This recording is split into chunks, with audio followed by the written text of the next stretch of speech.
चलिए शुरुआत करते हैं आज के हमारे इस सेशन को। तो सबसे पहले आप सभी लोगों को मेरी ओर से जय हिंद।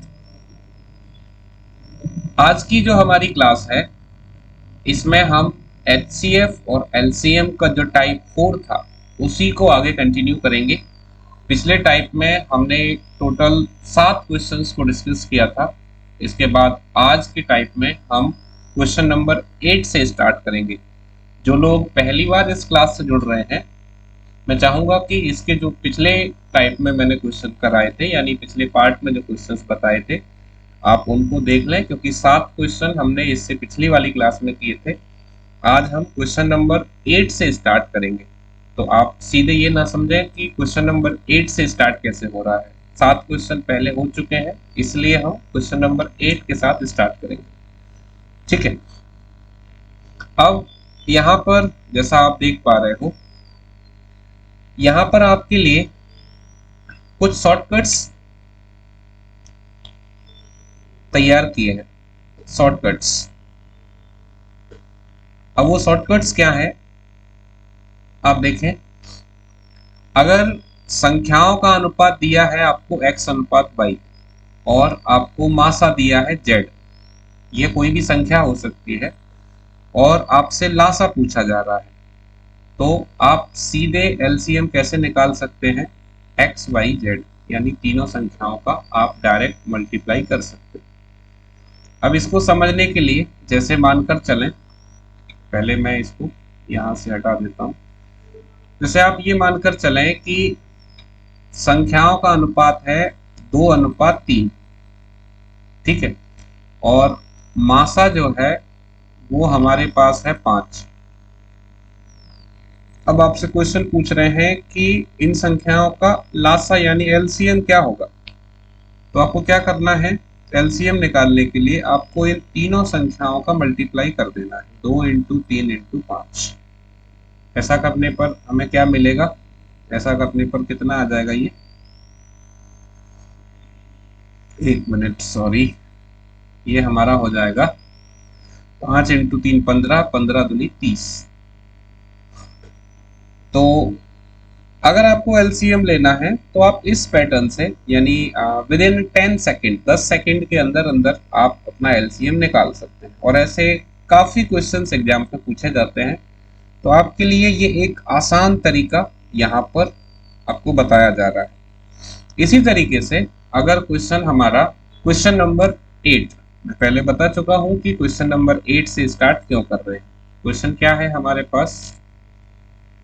क्वेश्चन है, यदि दो पूर्ण संख्याओं का अनुपात x अनुपात y हो और z उनका महत्तम समापवर्तक हो, तो इन दो संख्याओं का लघुत्तम समापवर्त्य क्या होगा? क्या बताना है? आपको बताना है लघुत्तम समापवर्त्य। इसका मतलब आपको लासा बताना है, एलसीएम। ठीक है। तो आपको मालूम है कि संख्या जो है वो मासा की गुणज होती है, मैंने आपको पिछले सेशन में बताया था। अब आप यहाँ पर देखें, यहाँ पर अगर मुझे संख्याएं निकालनी हो, संख्याएं, तो संख्याएं क्या निकलेंगी? ये जो आपका मासा है z, इसका मल्टीप्लाई x से होगा, तो एक संख्या तो होगी xz, और ये मासा z का मल्टीप्लाई y से करेंगे तो दूसरी संख्या होगी yz। यही करते हैं। अब आपने एक नियम पढ़ा होगा, दो संख्याओं का गुणनफल, तो xz × yz बराबर क्या होता है? उनका लासा इंटू उनका मासा। तो मासा है z और लासा जो है एलसीएम आपको निकालना है। तो हमने यहाँ पर क्या यूज किया? दो संख्याओं का गुणनफल बराबर उनका मासा इंटू उनका लासा। अब कैंसिल आउट कर सकते हैं इसको, तो z से z कैंसिल, एलसीएम मुझे क्या मिलेगा यहाँ से? एलसीएम, तो एलसीएम मिल जाएगा x y z। अब अगर आप इसे ध्यान से समझने की कोशिश करें तो आप देखो कि अभी जो मैंने आपको पैटर्न बताया था, जो शॉर्टकट्स हम डिस्कस कर रहे थे, वो इसी पैटर्न से ड्राइव किए गए हैं, यानी इसी मेथड से हमने उसको फाइंड किया। तो यहाँ पर जो हमारा आंसर होगा वो क्या होगा, option d x y z. अब जरा इसे देखें, मैंने आपको क्या बताया था, अगर आपको एलसीएम निकालना है तो क्या होगा, डायरेक्ट एक्स बाई जेड। तो जो हमने अभी सीखा सेम टू सेम वही क्वेश्चन कॉम्पिटिटिव एग्जाम्स में अभी तक पूछा गया है और पूछा जाता रहा है। तो आपको क्या करना है, सिंपल, आपको अगर एलसीएम निकालना है तो एक्स वाई जेड रहता है, और एचसीएफ निकालना है तो एचसीएफ में क्या करते हैं, अपन एक्स वाई अपॉन जेड को लेते हैं। ये बात आई समझ में? क्योंकि अक्सर ऐसा देखा जाता है कि अगर हमारे पास संख्याएं दी हो, संख्याएं अगर रहती हैं तब तो स्टूडेंट को दिक्कत नहीं होती, वो क्वेश्चन को सॉल्व कर लेता है। लेकिन कभी भी जब संख्याएं नहीं होती, केवल एक्स वाई जेड या कोई कांस्टेंट रहता है, तो ज्यादातर केसेस में स्टूडेंट ये देखा जाता है कि वो क्वेश्चन को सॉल्व करने में प्रॉब्लम फेस करता है। तो कम से कम आपके साथ ऐसा ना हो, इसका आप ध्यान रखें, और इसके लिए मैंने आपको ये सारी बातें यहाँ पर समझाई। अब हम आगे बढ़े और अगला क्वेश्चन देखें, क्वेश्चन नंबर 9। अब आप देखो क्वेश्चन नंबर 9 क्या है, दो संख्याएं 3:4 के अनुपात में हैं और उनका मासा 4 है, तो उनका लासा होगा, यानी आपको क्या बताना है, एलसीएम बताना है। तो अगर हम इसे पैटर्न से करना चाहें तो संख्याएं निकालेंगे पहले। तो संख्याएं संख्याएं क्या होंगी, संख्याएं मासा की गुणज होती है। मासा कितना है अपने पास, 4, तो 4 का मल्टीप्लाई पहले 3 से होगा, तो ये हो जाएगा 3 इंटू 4। तो पहली संख्या आपकी हो जाएगी 12, दूसरा अनुपात 4 है तो ये हो जाएगा 4 इंटू 4, तो दूसरी संख्या हो जाएगी 16। अब आपके पास दो संख्या आ गई और आपको जो है मासा भी दिया है, तो आप यहाँ पर क्या लगा सकते हो, दो संख्याओं का गुणनफल, गुणा करेंगे तो 12 इंटू 16 बराबर उनका मासा इंटू उनका लासा। तो मासा दिया है हमें, मासा कितना दिया है, 4 दिया है। लासा निकालना है, लासा को मैं एलसीएम लिख लेता हूं। कैंसिल करो, कैंसिल करेंगे तो 4 से 16 को कैंसिल कर लो, कितनी बार कैंसिल होगा, 4 बार। अब 12 का मल्टीप्लाई 4 से करेंगे तो एलसीएम की वैल्यू कितनी आ जाएगी, 12 इंटू 4 48। इसका मतलब एलसीएम कितना होगा, 48। अब ये तो जो है हमारे पास क्या हो गया, एक पैटर्न हो गया क्वेश्चन को सॉल्व करने का, जहां हमने इसको पूरे कंसेप्ट के थ्रू समझा।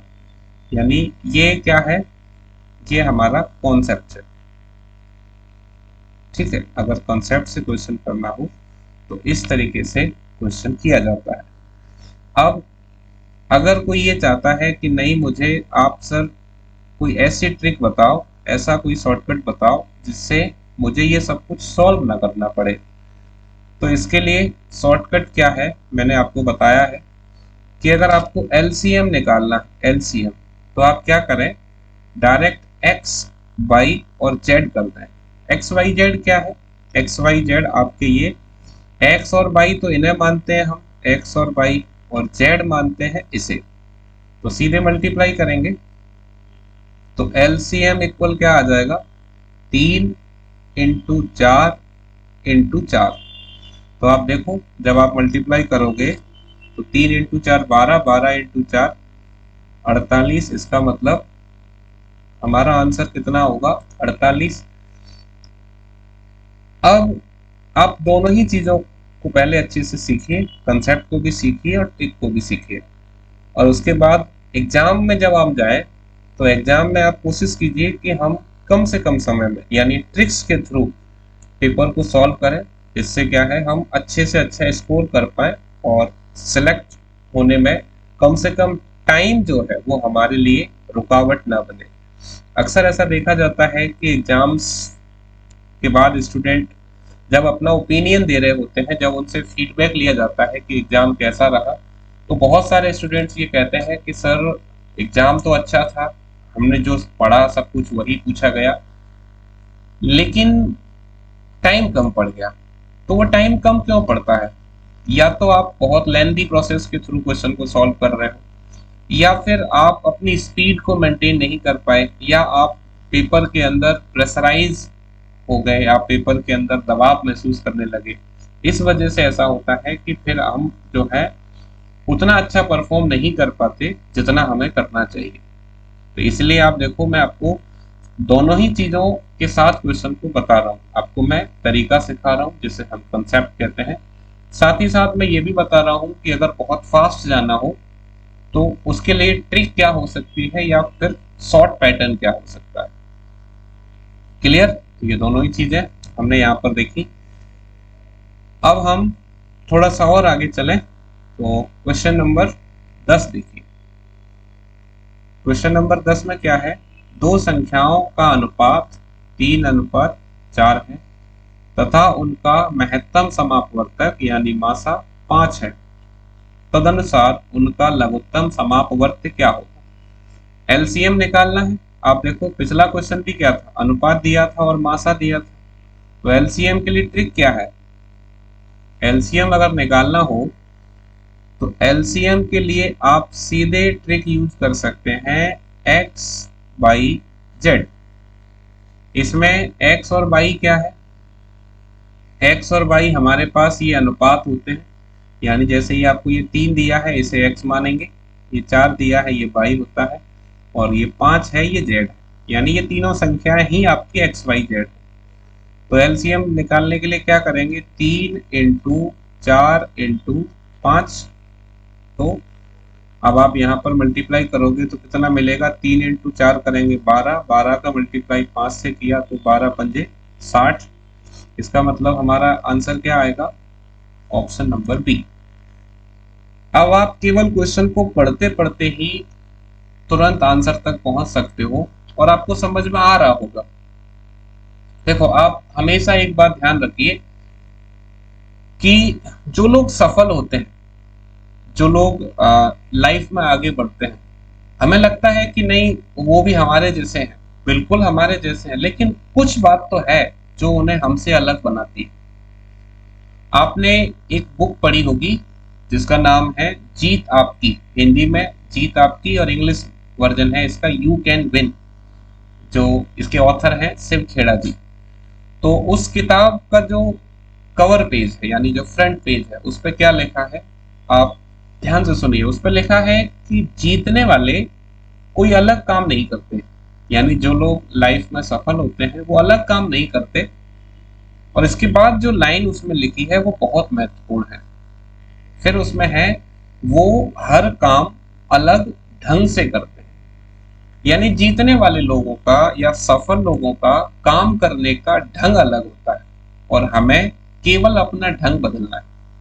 इंग्लिश में ये इस तरीके से कहा जाता है कि winners don't do the different things, they do the things differently, यानी जीतने वाले अलग काम तो नहीं करते। तो हमें क्या करना है, जो अभी तक हमारा रेगुलर पैटर्न था उस पैटर्न को हमें चेंज करना है और हमें अपना तरीका बदलना है, जिससे हम काफी जल्दी से क्वेश्चंस को बना पाए और एग्जाम में हम अच्छे से अच्छा स्कोर करें, वो भी दिए गए समय के अंदर। क्लियर? और आगे बढ़े, अगला क्वेश्चन लेते हैं, क्वेश्चन नंबर 11।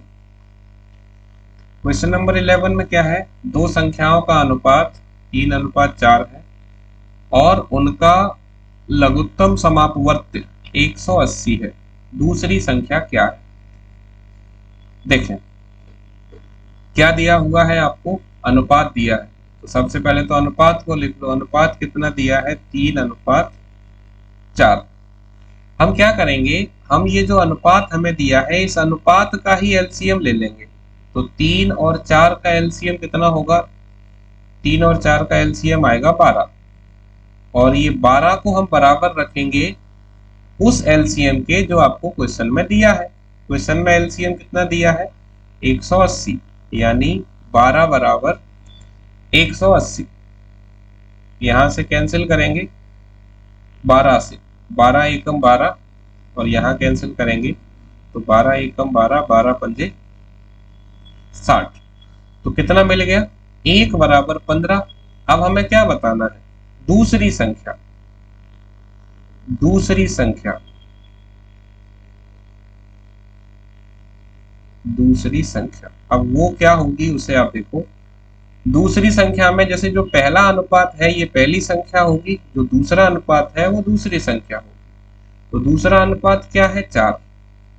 जब 1 बराबर 15 है तो 4 बराबर कितना होगा, 4 इंटू 15।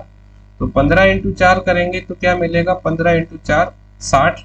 इसका मतलब हमारे पास जो दूसरी संख्या होगी वो क्या होगी, 60। Option number c. तो कभी भी आपको जैसे इस पैटर्न पर क्वेश्चन आ जाए कि पहली संख्या बताइए, दूसरी संख्या बताइए, तो उस केस में आपको क्या करना है, आपको अगर एलसीएम दिया है तो एलसीएम को एलसीएम से कंपेयर करा देंगे, और अगर एचसीएफ दिया है तो फिर एचसीएफ को एचसीएफ से कंपेयर कराएंगे। ठीक है। अब मानकर चलो इस क्वेश्चन में अगर आपसे ये पूछा जाता कि पहली संख्या क्या होगी, पहली संख्या, अभी तो नहीं पूछा, लेकिन अगर पहली संख्या पूछी जाती तो हम क्या करते, इसमें हम सिंपल पहला अनुपात लेते, कितना है 3, और उसका जैसे 1 की वैल्यू 15 है तो 3 की वैल्यू कितनी आती, 3 इंटू 15 45। तो हमारा 45 आंसर कब होता, जब हमसे पूछा जाता कि पहली संख्या बताओ। इसका मतलब पहली संख्या हमारी क्या आएगी, 45, दूसरी संख्या क्या है, 60। और इसके अलावा तो आपसे ज्यादा चीजें पूछी नहीं जाएंगी। ठीक है। इस क्वेश्चन में और क्या संभावना है, इस क्वेश्चन में एक संभावना ये भी है कि आपसे मासा पूछ लिया जाए, एचसीएफ। तो अगर आपसे इस क्वेश्चन में एचसीएफ पूछा जाता है, एचसीएफ, तो आप क्या करो, जो आपको अनुपात दिया है जैसे 3 और 4, आप उस अनुपात का एचसीएफ निकालो। तो 3 और 4 का एचसीएफ कितना आएगा, 3 और 4 का एचसीएफ 1 आएगा। तो 1 की वैल्यू कितनी आ रही है, 15। इसका मतलब इस क्वेश्चन में अगर एचसीएफ पूछा जाता तो हमारे पास एचसीएफ की जो वैल्यू आती वो कितनी आती, 15। अब मैं इतनी सारी चीजें आपको क्यों बता रहा हूं, वो इसलिए कि हम किसी भी क्वेश्चन में अपनी जो सोचने की क्षमता है उसे विकसित कर सकें। अक्सर ऐसा होता है कि स्टूडेंट ने कोई क्वेश्चन किया और उसके बाद वो बस उस क्वेश्चन से आगे नहीं बढ़ पाता है, यानी वो उस पैटर्न में बंध के रह जाता है। उसको लगता है कि अगर ऐसा क्वेश्चन आ गया फिर मैं कर दूंगा, इसके अलावा अगर कुछ आया तो मुश्किल है। तो जब भी आप क्वेश्चन करें तब ये देखें, जैसे एक जो उसने पूछा है आप उसका जवाब दें, इसके बाद उस क्वेश्चन पे विचार करें कि इसमें और क्या क्या पूछा जा सकता है। तो जैसे मैंने आपको यहाँ पर समझाया, दूसरी संख्या पूछी थी हमने तुरंत निकाल ली, फिर मैंने आपको बताया कि इसमें और क्या क्या वो पूछ सकता है। तो पहली संख्या पूछ सकता था, हमने वो निकाल के देखा। इसके अलावा वो आपसे एचसीएफ पूछ सकता था, हमने उसको निकाला। इसका मतलब यह है कि हम ऐसे क्वेश्चन में जब भी सॉल्व करें तो देखें कि कितनी संभावनाएं हो सकती हैं क्वेश्चन को बनाने की। तो उससे फिर आप क्या है, पूरी तरीके से प्रिपेयर रहोगे। फिर एग्जाम में अगर क्वेश्चन घूमकर आता है, क्वेश्चन अगर बदल कर आता है, तो कम से कम आपको परेशानी का सामना नहीं करना पड़ेगा। ये बहुत जरूरी बात है। ठीक है, चलिए थोड़ा सा और आगे बढ़े। Question number 12। क्वेश्चन नंबर 12 में क्या है, दो संख्याओं का अनुपात 2:3 है और उनका लासा 72 है, तो उन संख्याओं का मासा क्या होगा। अब ये क्वेश्चन हम दो तरीके से करेंगे। सबसे पहले तो हम इसका कंसेप्ट जानेंगे कि इस क्वेश्चन को करने का तरीका क्या है, यानी कंसेप्ट हमारे पास क्या है। तो अनुपात क्या दिया है, 2:3, और क्या दिया है आपको, लासा दिया है यानी एलसीएम। तो सबसे पहला काम आपका यह है कि आप जो है ये जो अनुपात दिया है इस अनुपात का एलसीएम लेना, यानी 2 और 3 का एलसीएम कितना आएगा, 6। और क्वेश्चन में कितना दिया है एलसीएम, 72। 72। तो क्या करेंगे, हम यहां से तुलना कराएंगे, 6 बराबर 72, कैंसिल करो, 6 से कैंसिल करेंगे तो 6 एकम 6, यहाँ काटेंगे 6 एकम 6, 6 दूनी 12, तो 1 बराबर 12। इसका मतलब संख्याएं क्या आएंगी, यहाँ से अगर हम संख्याएं ज्ञात करें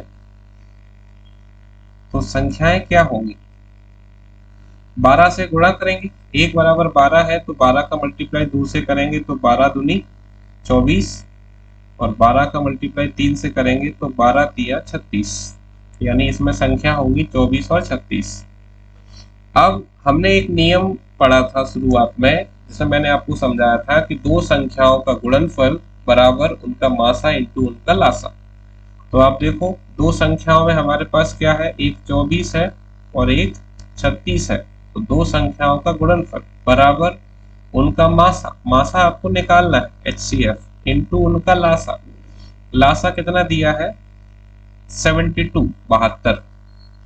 अब इसको हम सॉल्व कर सकते हैं बड़ी आसानी से, 36 से कैंसिल करेंगे, 36 एकम 36, 36 दूनी 72।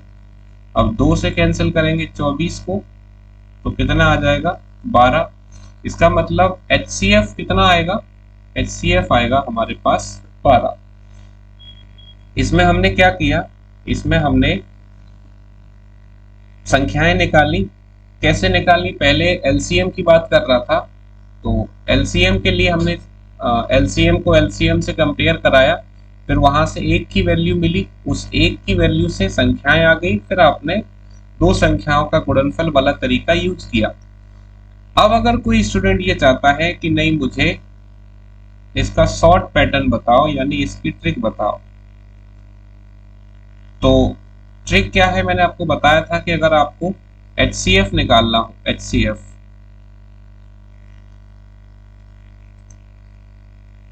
तो HCF निकालने के लिए हमको क्या करना है, हमको जो LCM है, LCM उसमें डिवाइड देना है किसका, इस अनुपात का।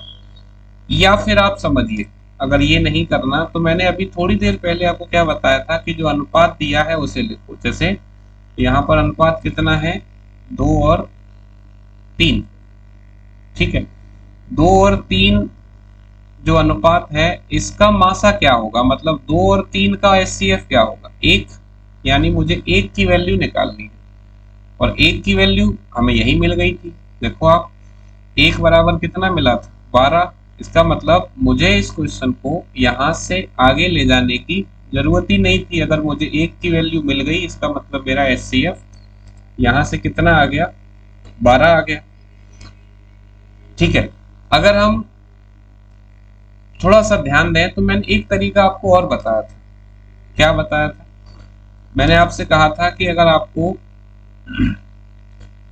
संख्याओं का अनुपात दिया, संख्याओं का अनुपात, और आपको LCM भी दिया, LCM, ठीक है, और आपसे ये कहा जाए कि आप HCF बताओ, HCF, तो इसके लिए क्या करना है, इसके लिए हम थोड़ा सा इस पैटर्न को चेंज करेंगे, यानी हम जो LCM है Z, उसमें डिवाइड दे देंगे किसका, X इंटू वाई का। अब आप इस क्वेश्चन पे आइए, एक मिनट,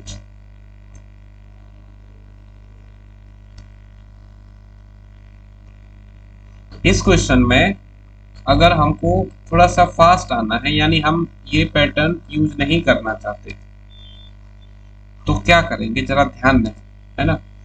आप सीधे क्या करें, अगर आपको HCF लेना है तो HCF is equal to LCM, LCM की वैल्यू रखो आप कितनी है 72, इसमें डिवाइड कर दो इस अनुपात के मल्टीप्लाई से, तो 2 इंटू 3 कितना हो गया 6, 6 से डिवाइड करोगे तो कितना आ जाएगा 12।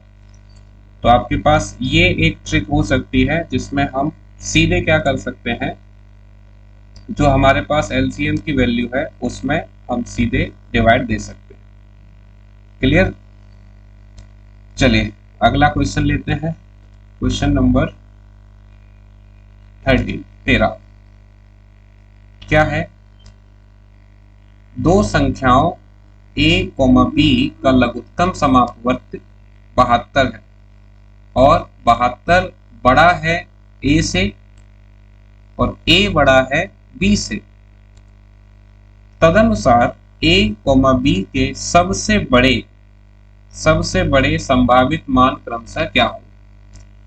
यानी दो संख्याएं हैं जिनका एलसीएम 72 है, जिसमें 72 बड़ा है ए से, यानी पहली संख्या से 72 बड़ा है, तो आपको संख्या 72 से छोटी लेनी है। तो आप 72 को नहीं ले सकते। तो अगर हम ऑप्शंस में देखें तो हमारा ये ऑप्शन तो सीधे ही बाहर हो जाएगा, क्योंकि यहाँ पर पहली संख्या 72 है, जो कि संभव नहीं है, क्योंकि 72 को ये बता रहा है कि ये बड़ा है किससे, पहली संख्या से। अब उसने कहा है कि सबसे बड़े संभव मान बताइए। 72 के अलावा सबसे बड़ा संभव मान हमारे पास क्या है, ये है 36।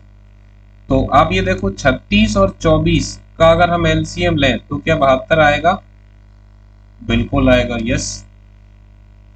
अब आप इस कंडीशन को देखो, क्या 72 बड़ा है 36 से, क्या 72 बड़ा है 36 से, तो जवाब होगा हाँ, बड़ा है। दूसरी कंडीशन ये है कि ए बड़ा होना चाहिए बी से, तो क्या 36 बड़ा है 24 से, तो इसका जवाब क्या होगा, यस, ये बड़ा है। इसका मतलब हमारी दोनों ही शर्तें पूरी हो रही हैं, तो हमारे पास आंसर क्या होगा, ऑप्शन नंबर ए, 36,24। अब बाकी संख्याओं को मैंने जैसे ऑप्शन सी और डी को कंसिडर क्यों नहीं किया, अब वो समझिए, क्योंकि उसने कहा था सबसे बड़े। जब सबसे बड़ा कह रहा है तो आप शुरुआत सबसे बड़े ऑप्शन से ही करो, 72 हो नहीं सकता, इसलिए मैंने 36 और 24 पर ट्राई किया। दोनों कंडीशन मेरी सेटिस्फाई हुई, तो आंसर हमारा हो गया 36,24, जो कि दोनों शर्तों को पूरा कर रहा है।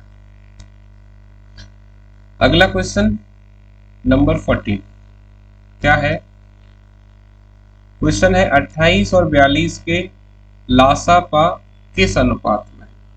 तो वैसे तो मैं आपको बताऊं ये क्वेश्चन अधूरा है। ये क्वेश्चन क्या होना चाहिए, 28 और 42 के लासापा और मासापा।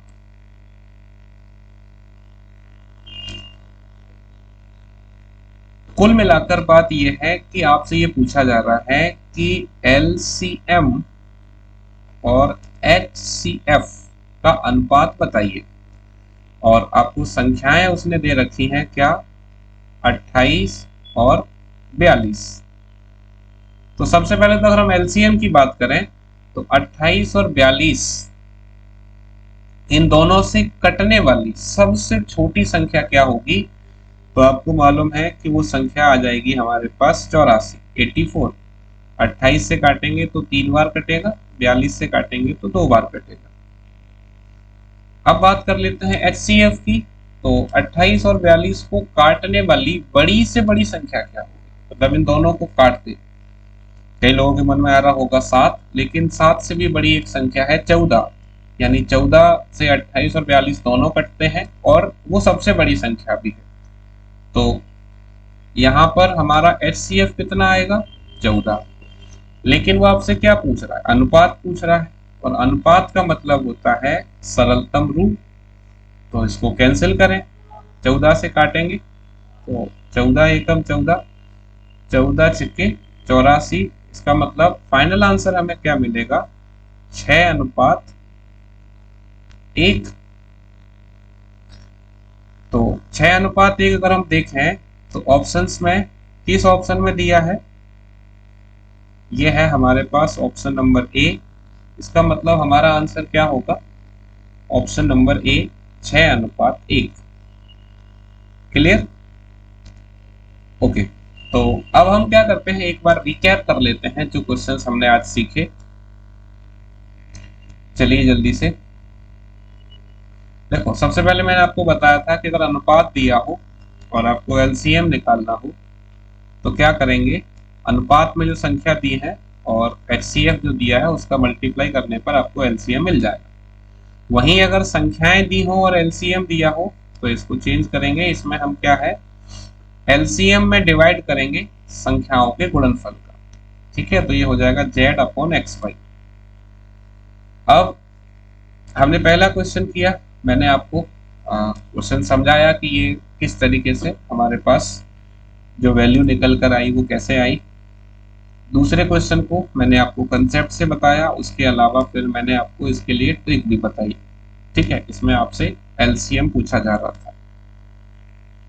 अगला क्वेश्चन एलसीएम पूछ रहा था, तो क्वेश्चन चूंकि एक जैसा था तो मैंने आपको डायरेक्ट ट्रिक से ही बता दिया। हमारे पास आंसर कितना आ गया था, 60।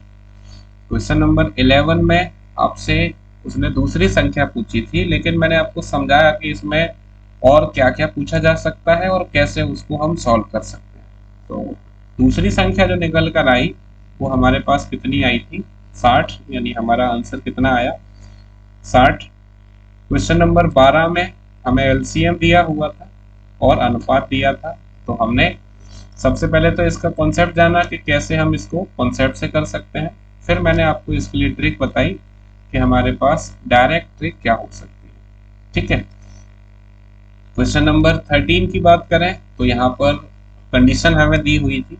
यहाँ कहा गया था कि एचसीएफ जो है, सॉरी, एलसीएम जो है वो 72 है, और कंडीशन ये है कि 72 बड़ा है पहली संख्या से और पहली संख्या बड़ी है दूसरी संख्या से। तो ये दोनों ही शर्तें हमारी पूरी हो रही है पहले ऑप्शन में, यानी ऑप्शन ए में।